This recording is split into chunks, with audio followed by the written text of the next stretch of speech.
Three, two, one. Here we go.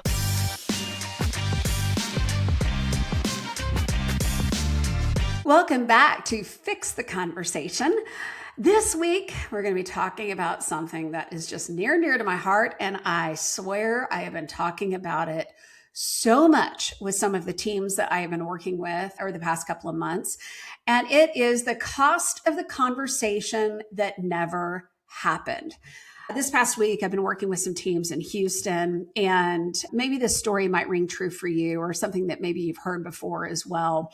But we have people in our lives, people that we work with that are kind, they're good-hearted people, they're working really hard. And for whatever reason or another, they kick the can on having the hard conversation. They wait a minute. They come up with excuses as to why they can't say something. They're running out of time today. Oh my gosh, I've got too many other fires to deal with. I don't have time to deal with that. And I think that there's just a hope that maybe the thing will just go away or the problem will resolve on its own and we don't have to have this conversation, because at the end of the day, I don't care your communication style, because you guys know that I preach on communication styles a lot.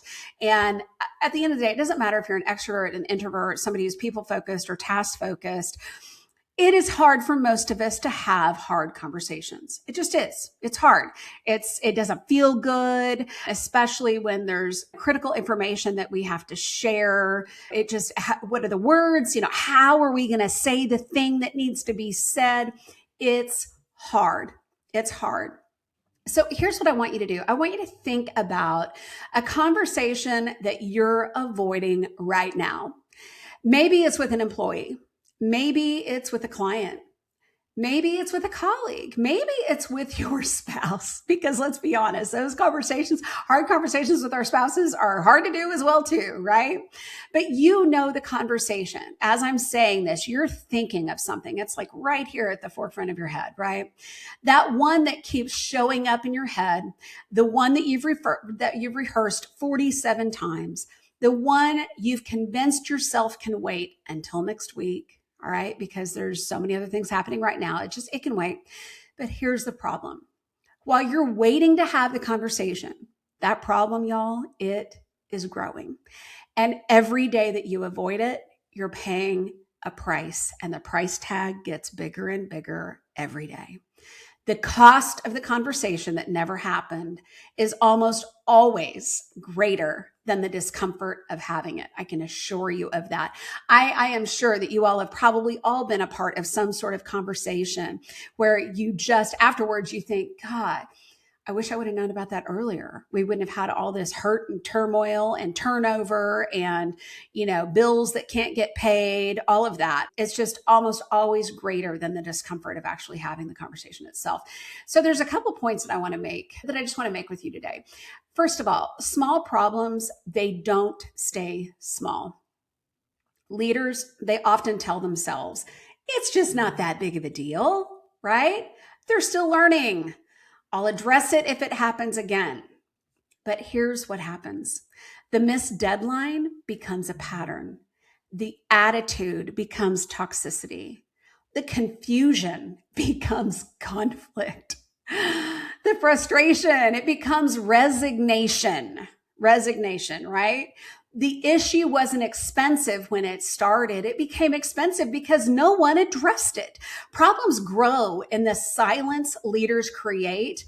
And what you fail to address today, it becomes what your team has to manage tomorrow, or better yet, you have to manage all by yourself, all while now repairing relationships where trust has been fractured because now you're really great employees. They don't trust you. They don't trust that you can handle conflict. And they worry that you don't have their back, because who knows if you're really going to deal and say the things that need to be said, since you're clearly not dealing with this one thing, right?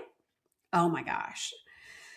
So every conversation that you avoid, it creates yet another conversation. So for those of you who really struggle with having these conversations, your avoidance of having the conversation about the one thing that you needed to have, it's going to create all these other conversations. And it's going to just really stink really bad because you're like, oh my gosh, how many more conversations do I have to have? But we all know that when we avoid something, it ends up costing all of these other conversations because we now need to talk to so and so and so and so. We've got to clean up the mess with so and so as well too. It becomes a big, huge mess. And this is where culture, it starts breaking down. You don't talk to the employee. So your team talks about the employee. You don't address the issue. So people speculate on the issue. You don't provide clarity. So people create their own story, their own narrative. Nature, it absolutely hates a vacuum, and organizations do too. The conversation you avoid, it doesn't disappear. It simply changes rooms. So if you're not having the conversation, trust me, somebody else is, and it's likely not the story that you want shared. I can promise you that one as well too. The other thing here is avoidance. It's very expensive. Let's talk about the real cost, okay? There's lost productivity. There's lost trust. There's lost engagement.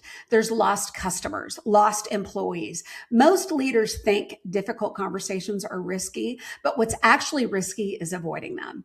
The most expensive conversation in business is usually the one that never happened. In fact, turnover rarely starts with someone quitting. It starts with someone and something that was never said. Troy Ashby and I talked about this back in episode 7. So you got to go check it out because it was such a great conversation about this very thing. The other point I want to make is what you tolerate becomes your culture. This is where leadership gets real. Every organization has values, but employees don't learn culture from the value statement. You know this as well as I do. They learn culture from what leaders allow. When poor behavior, it goes unchecked, people notice, and they notice big time. And again, the narrative spreads like wildfire, right? People start making their own assumptions. I always say that when you assume, you absolutely lose. And that is such a real statement because people, they notice all of the things that you're not doing and they start talking about you. They start talking about the problem. They start talking about you, how it's going unchecked, all of that. And when accountability is inconsistent, people notice. When leaders stay silent, people notice. Your culture isn't defined by what you preach. It's defined by what you permit, right? It's not defined by what you preach. It's defined by what you permit. Every conversation you avoid teaches your team what you will actually tolerate. You know, I think one of the biggest pieces of advice for leaders to take away here is that silence is not neutral. Silence sends a message. And, you know, it's like we've been taught that, sit in silence because silence is a good thing. And I agree that silence can be a good thing for sure. But if we let that silence go on way too long, your silence sends a message as well too. And that is probably not the message that you're wanting. The other point I want to make is that courage, it actually creates clarity. The best leaders I know aren't fearless. They're just willing to have the conversation, right? Willing to ask the question that needs to be said, willing to say the hard thing kindly. All right. Because being clear is being kind and being unclear is being unkind, said one of my favorites, Brene Brown. But willing to address issues while they're still small. They're willing to do that because clarity is kindness and avoidance, not compassion. It's procrastination disguised as empathy. And kind leaders don't avoid difficult conversations, they have them. They have them. People don't need perfect leaders, they just need honest ones. And I know that can be hard to do. It can be, but when we avoid it, that's when the wheels fall off the bus and the train goes off the rail. Okay. Now, the conversation you're avoiding is often the doorway to the result that you want. Again, it's just, ripping that Band-Aid. It can be so hard to do. But once we do it, it's like, whew, we can breathe a sigh of relief, right? Okay. Before we wrap up today, I want you to ask yourself one question. What conversation am I avoiding right now? Right this very minute. What are you avoiding?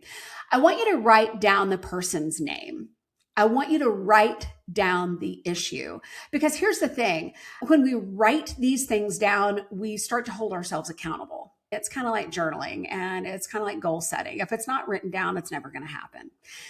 So I want you to commit to having that conversation within the next 7 days, if not sooner. I mean, if it were me, I'm going to tell you do it tomorrow, right? Because the conversation is not getting easier. The problem isn't getting smaller and your silence isn't protecting anyone. The conversations that shape your life, your leadership, and your culture are rarely the easy ones, but they're the ones you don't want to have, and they're often the ones you need to have the most. All right. Until next time, have that conversation. Write it down. Write down your talking points. There is no shame in showing up to a hard conversation meeting with a Post-it note of the things that you want to be sure to share, because we all get flustered, right? Especially for those of you who are more relational than task-oriented. Those conversations can sometimes get harder. So write the things down because you need to have the hard conversation. Until next time, have the conversation, and I'll see you later.